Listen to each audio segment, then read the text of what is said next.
Interview दे रहे हैं, मैंने आपके बड़े इंटरव्यूज देखे, आपने सोचा था कि इतनी जल्दी आपके जो भक्त हैं वो तो हैं ही, लेकिन अब देश में जो लोग आपको नहीं जानते वो भी अब आपको जान गए हैं। अचानक से आप पिछले 48-50 घंटे में बड़े मशहूर हो गए हैं।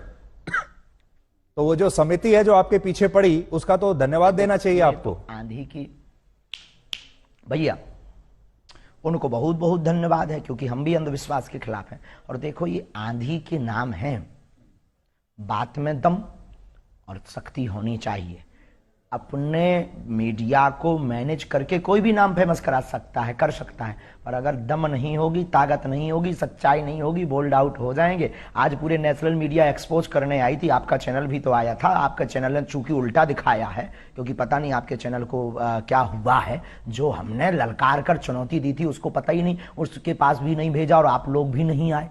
तो आप लोगों ने तो ये दिखाया कि सफाई देते देते आंखें भरी हैं। अरे सफाई देते हमारी आंखें भरेंगी, हम बब्बर शेर हैं, उनको हमने रुला दिया है झंडा गाड़ करके। तो कल हम फिर कहेंगे कि कल आकर के आंखों, खुली आंखों से लोगों को देखना चाहिए। आप बिजी रहते हैं तो आपको नहीं बुलाएंगे। पर मैं देख रहा था आप बड़े क्रोधित थे, मैंने आपके जो वीडियो देखे कल के और आज के, बड़े क्रोधित थे आप, और बड़ा गुस्सा आपको आ रहा था, और आप कह रहे थे कि मैं अपने आप मैं अपने आपे में आज नहीं हूं। एक्सपोज जब नेशनल चैनल ने किया, क्या हमने झंडा नहीं गाड़ा? हाँ, हम अपनी शक्तियों के उसमें थे, लेकिन आज हमने झंडा गाड़ दिया सनातन का। जो कहते थे चमत्कार नहीं होते, भारत के इतिहास में क्या किसी पादरी के खिलाफ इतने न्यूज चैनल लग करके उन्होंने कभी हुआ एक्सपोज? आप हाँ या ना भर बोल दीजिए बस। तो अच्छा, उसी से संबंधित आपसे सवाल पूछता हूं, आप में और एक पादरी में और एक मौलाना में, जो मौलाना झाड़ फूंक कर रहा है, जो पादरी जो अभी हमने आपको दिखाया वो कर रहा है, और आप जो कर रहे हैं, तीनों में फर्क क्या है? बहुत सुंदर प्रश्न, very good, thank you very much my dear, I proud of you.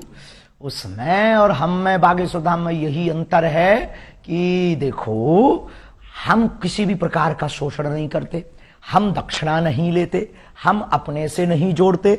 आने वाली चढ़ोतरी को हम गरीब बेटियों के विवाह में लगाते, 3 साल से निःशुल्क भंडारा करवाते, और 2029 तक भक्तों के सहयोग से 400 बेड का विशाल cancer hospital and research institute center बनवाने जा रहे हैं। हम दंगा नहीं फैलाते, हम शोषण नहीं करते, हम हलाला नहीं करते, हम डुबकी के नाम पर भगवान को लिए डराते भी नहीं है। हम सिर्फ श्रद्धा के नाम पर बालाजी की महिमा गाते हैं। इतने अंतर है, इसकी एक बहुत बड़ी किताब बनेगी जी।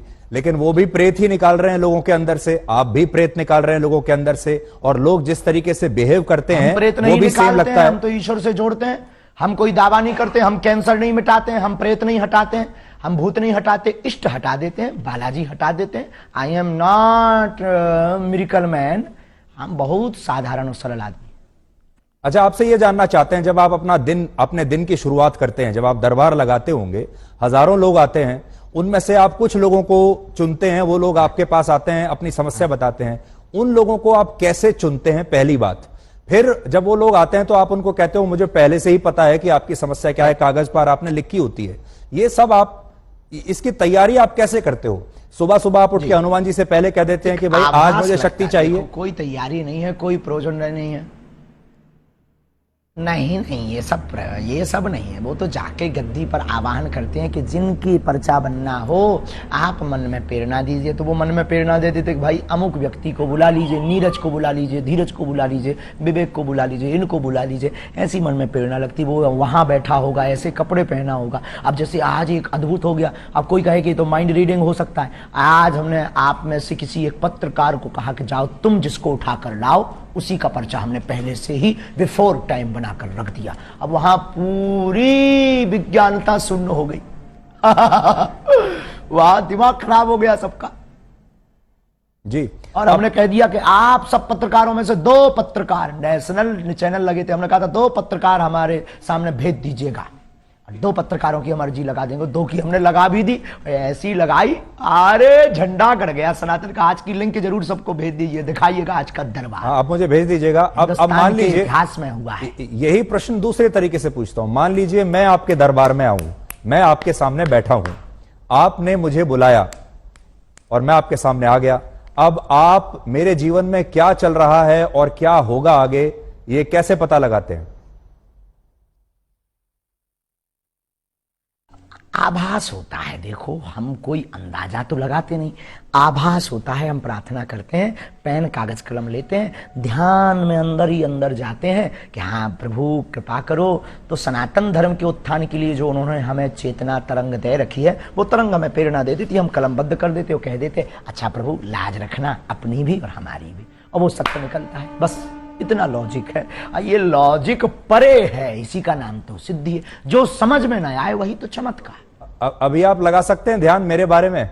आज से 30 साल पहले कोई कहे कि आप देश विदेश में बैठे सकते, देश विदेश में बैठे लोगों को वीडियो कॉल पर आप तुरंत बात कर पाएंगे, 30 साल पहले ये कोई कहता था तो कहते कितना झूठबाज आदमी है, मूर्ख आदमी है, ऐसा हो ही नहीं सकता, ये तो चमत्कार होगा। लेकिन आज सहज है।